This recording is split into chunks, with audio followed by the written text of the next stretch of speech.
በስመ አብ ወወልድ ወመንፈስ ቅዱስ አሐዱ አምላክ አሜን። ብሩካን የእግዚአብሔር ልጆች በሕያው እግዚአብሔር የተወደዳችሁ እግዚአብሔር አብ በቤቱ የተከላችሁ ልጆች ተብላችሁ ትጠሩ ዘንድ እንዲህ ያለውን ፍቅር የሰጣችሁ እግዚአብሔር ወልድ በሥጋ ተገልጦ ከእመቤታችን ተወልዶ ኢየሱስ ተብሎ መድኃኒት ሆኖ መስቀል ላይ ዋጋ የከፈለላችሁ በመስቀሉ ስራ በዋጋ ከፋይነት በቤዛነቱ ዕዳ ተከፍሎልን የዳነ ሕዝብ ያረጋችሁ መንፈስ ቅዱስ ለዘላለም ርስት መውረሻ ማረጋገጫ ማተም ሀብተ ወልድ ስለ ክርስቶስ የሰጣችሁ ሁላችሁ እንደምን ቆያችሁ? ሁሉን የሚችል ጌታ አምላክ ክብር ምስጋና ይገባዋል። እንኳን አደረሳችሁ። ተወዳጆች የተቀደሰ ስራዎችን በመስራት ሁልጊዜ ዘመናችንን እንጨርሳለን። እግዚአብሔር ፈቅድ ባለፈው 5 እናቶችን 5 ቤተሰቦች ይዛችኋል።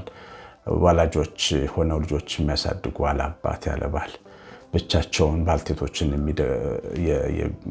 መደገፈኛ ስራ ነው። ቅዱስ ያዕቆብም በእግዚአብሔር ፊት ነውር የሌለበት ንጹሕ አምልኮ ባል የሌላትን ባልቴት ወላጆች የሌላቸው ልጆችን መርዳት ነው ይላል። በዚህ መሰረት አንድ ቤተሰብ አንዲትን እናት የሚይዝበት ስርዓት አለ።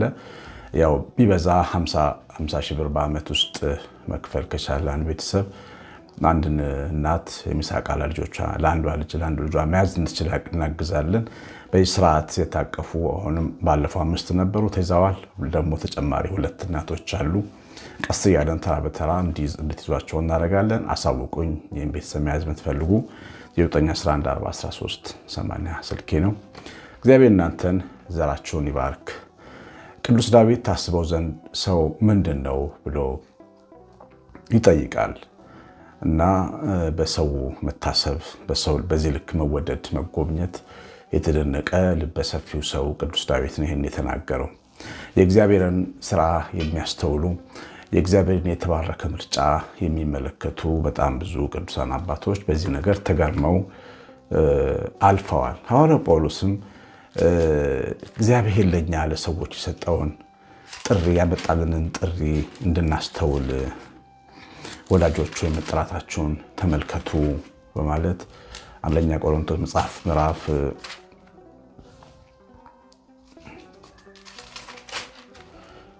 1 ቁጥር 27 ላይ ወንድሞች ሆይ የመጠራታቸውን ተመልከቱ፣ ዝም ብላችሁ አትኑሩ። ሁሌ የእግዚአብሔር ፍቅርና የእግዚአብሔር በጎነቱ ያስገርማችሁ ያስደንቃችሁ።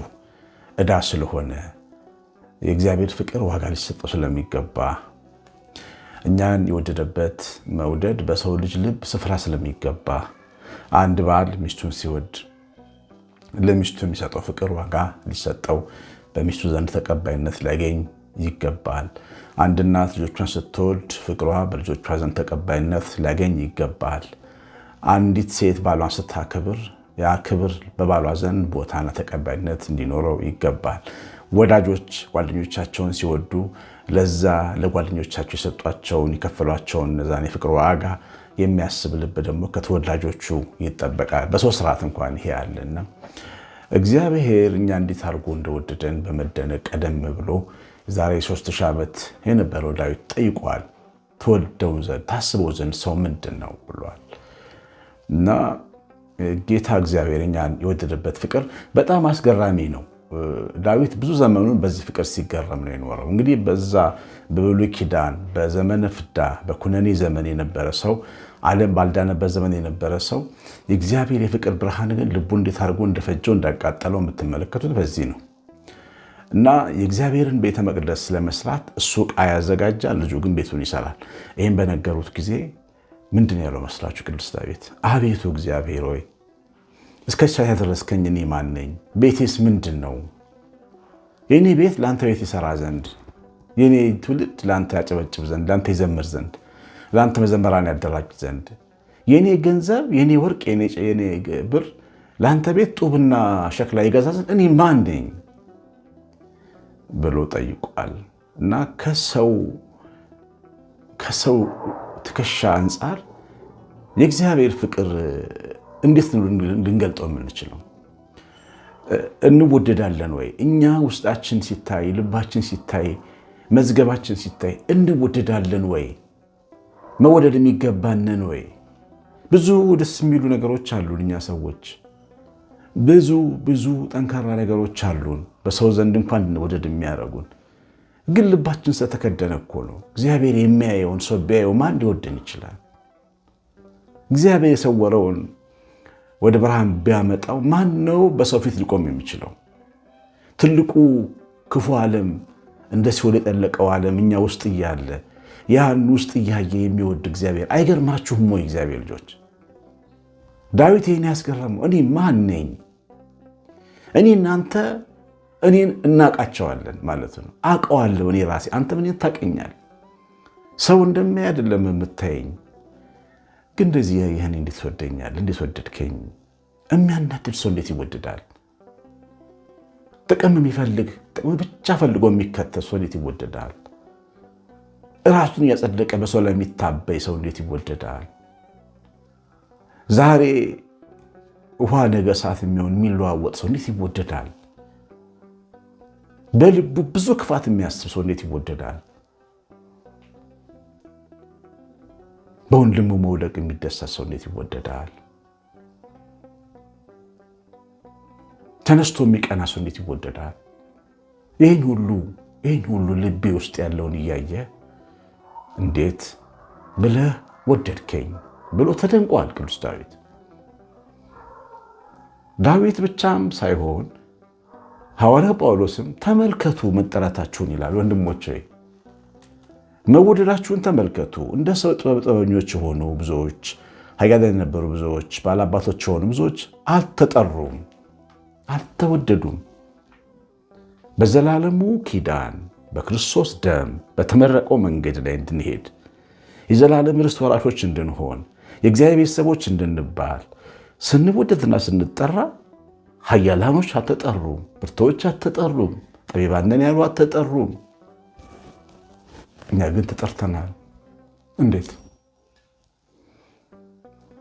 እንዴት ይህ ያስገርማችሁም ወይ? እግዚአብሔር ልጆች፣ በእግዚአብሔር ፍቅር መገረም አይገባም? እግዚአብሔር ልጆች፣ ማንን እኛ ክርስቲያኖች የሆን ነው በክርስቶስ ደም የታጠብ ነው እግዚአብሔርን አባ ብለን የምንጠራው እኛ ማንን? ምንድን ነው ቤታችን? ሁልጊዜ ሊያስደንቀን ይገባል። ሁልጊዜ እውነተኛ አምልኮ ይህን ባሰበ ጊዜ የሚፈነቅለው የልብ ስሜት ነው። እያችሁ እኔ እንዴት ብዬ በፊት ቆምኩ? እንዴት መስቀል ስር ቆምኩ? እንዴት የቅዱሳን መላእክት ቤተሰብ ሆንኩ? እንዴት የቅዱሳን ቤተሰብ ሆንኩ? እንዴት የአንተ ልጅ ሆንኩ? እንዴት የደም ዋጋ ተከፋይ ሆንኩ? እንዴት ንጽሕት ቅድስት ድንግል የኔ እናት ሆነች? እንዴት ቤቴ ገባ ብሎ መደነቅ ያስፈልጋል። ለመሰላችሁ እኛ ውስጣችንን እናውቀዋለን። የውስጣችንን ስንፍና እናውቃለን። እንኳን በእግዚአብሔርና በሰው ፊት በራሳችን ፊት እንኳን በጣም እኮ አስቀያሚ ማንነት ነው ያለን። ራሳችን እንኳን እየጠላ ነው ታገነን እኮ የምንኖረው፣ ታክሰን የምንኖረው ከራሳችን አስቀያሚነት። ቅዱስ ኦገስቲን የሚባል አንድ አባት ምን ይላል? ያንተን መልካምነት በተማርኩት ቁጥር የእኔ አስቀያሚነት በጣም ቦግ ብሎ ይታየኛል ይላል። ቦግ ብሎ የሚታየን በየቀኑ እግዚአብሔር ፍቅሩ ሲገባል የኛ መልከ ጥፉነት፣ የኛ አነዳጅነት፣ እኛን መሸከሙ ሲያስገርመን የምንኖረው እኛን መጥራቱ። ወንጌል ላይ ስለ አንድ ባለጸጋ ድግስ ደጋሽ ጌታ በምሳሌ ያስተምራል።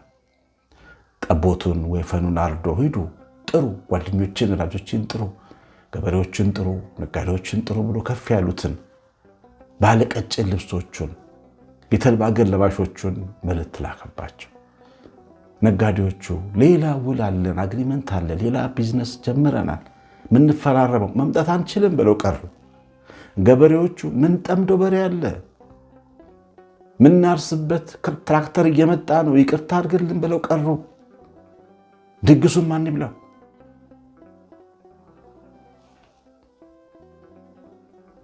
ሄዱና ስራ ፈቶችን አምጡልኝ አለ። ሄዱ። መስቀለኛ መንገድ ላይ የቀን ሰላም የሚፈልጉ አካፋ ዶማ ይዘው የሚቆሙ ሰዎች አሉ አይደል? ኑ ትልቁ ባለጸጋ ድግስ ጠርቷችኋል፣ ግቡ አላቸው። በር ላይ ልብስ እያደለ አስገባቸው። ስራ ፈቶቹ ቤቱን ሞሉት ይላል። ሙሉ ናቸው፣ ብዙ ናቸው። የውስጥ ድካም ያለባቸው ስራ አልባ ደካማ ክርስቲያኖች ብዙ ነን። ቤቱን የሞላን ደግሞ እኛ ነን። ይህ ያስገርማል። የፍሪዳውን ስጋ ምንበላ እኛ፣ የበጉን ደም ምንበላ እኛ ነን። የበጉን ደም ምንጠጣ፣ የበጉን ስጋ ምንበላ፣ የልጁን ስጋ ምንበላ እኛ ነን። በጸጋ እግዚአብሔር ነጭ ልብስ የለበስን እኛ ነን። በር የተከፈተልን እኛ ነን። እኛ ስራ ፈቶች፣ እኛ ስራ ፈቶች ቤቱ ገቡ። ስሙን ሰሙ። መዝሙሩ ሊዘምሩ ተጠሩ። እንዲያሸበሽቡልን፣ እንዲሉ ከበሮ እንዲመቱ፣ እንዲመጸውቱ፣ የነሱ ገንዘብ የእግዚአብሔርን ቤት እንዲሰራ፣ ጡብ እንዲሆን፣ ሸክላ እንዲሆን ተጠራ። የኛ ገንዘብ ለእግዚአብሔር ቅዱሳት ይመጥናል ወይ? ቀምተን ምናመጣው ምናመጣው ጮኸን ምናመጣው ተሳድበን ምናመጣው ገንዘብ የእግዚአብሔርን ቅዱስ ቤት ሊሰራ እንዴት ቻለ ብላችሁ አትገረሙ? በእግዚአብሔር ልጆች ገንዘባችን እንኳን ንጽህና የለውም። ተቀበለ። ቤቱን በእኛ ላይ አላጠቆረብን። ታስበው ዘንድ ሰው ምንድን ነው? ከኛ ምን አይነት ፍቅር ነው ጌታ እግዚአብሔር የያዘው? ምን አይነት እብድ ፍቅር ነው የያዘው? አመፀኛን ሰው የሚወድ ምን አይነት ፍቅር ነው?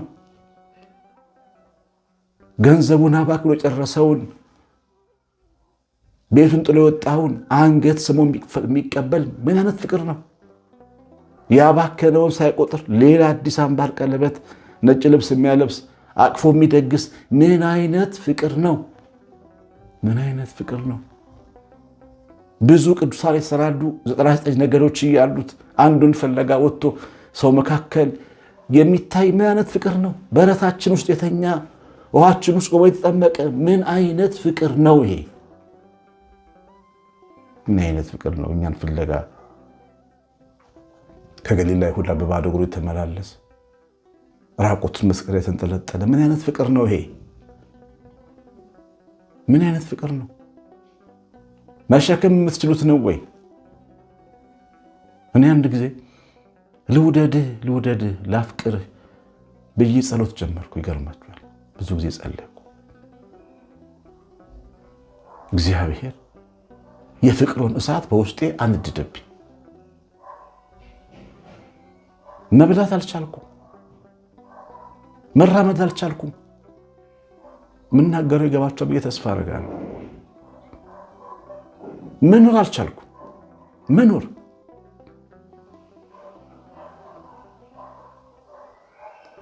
ይህን ፍቅር መሸከም እንኳን የሚችል ትከሻ እውነት ለመናገር የለን። እኛ ተወደን ያለ ነው። እኛ ፍቅሩን ለመሸከም እንኳን ትከሻ የለም።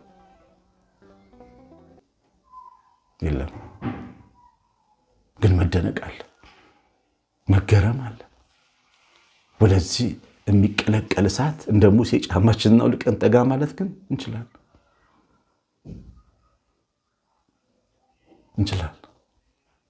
ትልቁ በደል ይህን ፍቅር ትቶ መሄድ ነው። ቢደክምም ቢበረታም ጠጋ ማለት ግን ያስፈልጋል ወደ እሳቱ። እግዚአብሔር ልጅ ሰማዩን በልቦናችን ጻፍልን። ቸርነቱ ይብዛላችሁ፣ ፍቅሩ ይብዛላችሁ። አዎ እኛ እንደ ደረቅ ሳር ከበረሃ እንደታጨደ ሳር ነን። ፍቅሩ እሳት ነው፣ ግን በእውነት ፍቅሩ ይብላል። የዓለም ፍቅር አንድዶናል፣ ጉልበታችን ጨርሶታል። አሁን በተራው እግዚአብሔር ፍቅር ይውረስ። እግዚአብሔር ይባርካችሁ። እንኳን አደረሳችሁ እግዚአብሔር ልጆች። ቄስ አሸናፊ ገብረማርያም ነኝ። ሰላም